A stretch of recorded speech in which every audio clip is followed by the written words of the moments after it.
What's going on, everyone? So welcome to my latest video. This is, of course, my top 10 most anticipated films of 2022. This is a video I've been looking forward to do for quite some time, especially since with 2021, I did not make a top 10 most anticipated films of 2021 list. Just simply put, because all the films that I had for my most anticipated film list of 2020 got pushed back to 2021. So I said to myself, there's no real point. We're in a pandemic.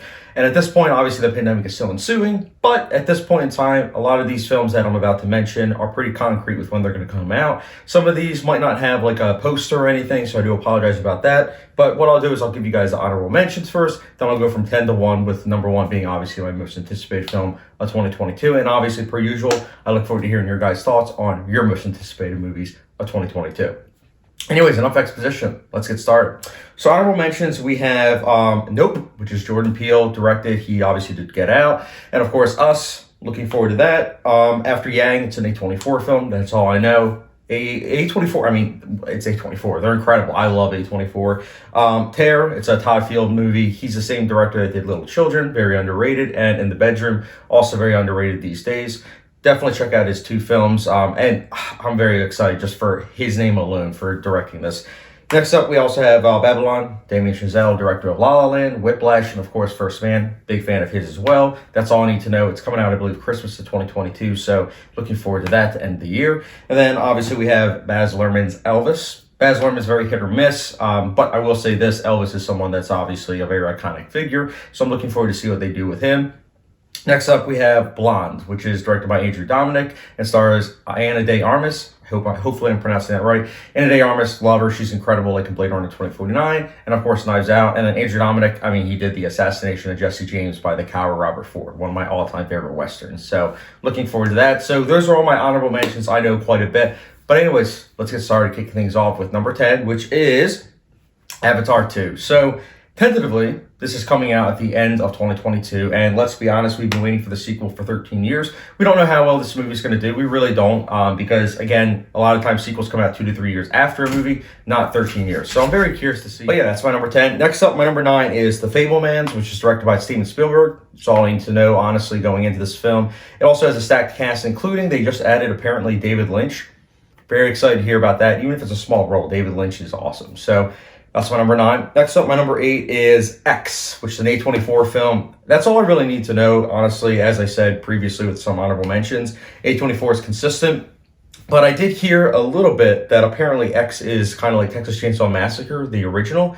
And the original Texas Chainsaw Massacre happens to be one of my favorite horror films of all time. So that has me even more excited. But yeah, that's my number 8. Next up, my number 7 is The Batman.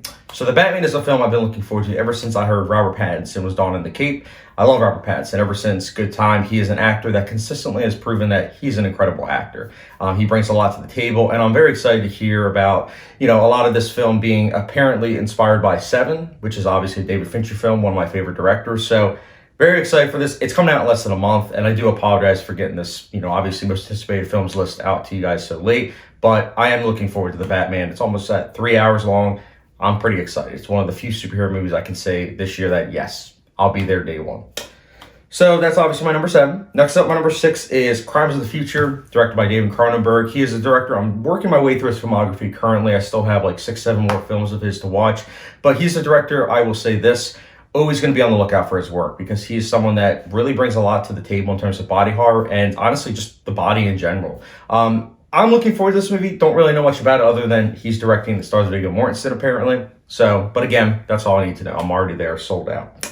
So yeah, that was my number 6. Next up, my number 5 is Disappointment Boulevard, directed by Ari Aster, the same director that gave us Midsummer, which is really good, and then obviously Hereditary, which is a masterpiece. I've heard that apparently this film's not going to be really horror, but even still very excited because it's him obviously flexing into other genres. So curious about this movie, and obviously this is why it's my number 5. Next up, my number 4 is The Northman. So The Northman is directed by Robert Eggers, same director did The Witch, and of course The Lighthouse, 2 masterpieces. Will he be able to go 3 for 3?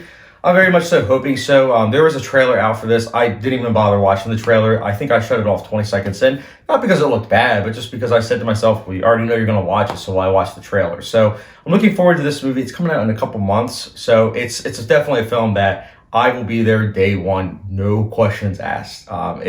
again, it's great to have a director like Robert Eggers and Ari Aster, like, these young filmmakers that are fresh and invigorated. And yeah, that is honestly why it's my number 4. Next up, my number 3 is The Whale, directed by Darren Aronofsky, starring Brendan Fraser. All I need to know, Darren Aronofsky has yet to make a bad film, and Brendan Fraser, the return of him is honestly more than welcoming. So yeah, that's why it's my number 3. Next up, my number 2, and this is why I've been looking at my list. It's been a little bit jumbled, but I actually had to refilm this list because of my number 2, because I noticed, I was like, oh shoot, this is coming out this year.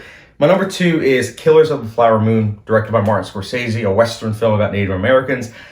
I'm very much so excited for this film because of those, in addition to also it's a mystery film. So I'm pumped. And honestly, when I woke up this morning, I said to myself, how did you forget this? I think I don't know why. Maybe it was like when I was looking up like films that were coming out in 2022, maybe it just wasn't on there. But as soon as I heard that it was coming out, confirmed 2022, I had to put this on here. I'm really pumped for this movie, and that's why it's my number 2.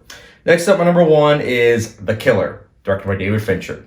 That's right, as of filming this video, David Fincher is probably my favorite filmmaker, I would say. So, of course, he's going to be the number 1 slot. In addition to also Michael Fassbender, I'm a huge fan of. He's someone that's incredible. Honestly, he consistently brings things to the table in terms of acting that really kind of showcases his range. So, I'm looking forward to it. I believe it's coming out later on Netflix, which is a shame because I miss seeing a David Fincher film in theaters. I think the last one was Gone Girl because Mank obviously wasn't in theaters in terms of like AMC and Regal. So,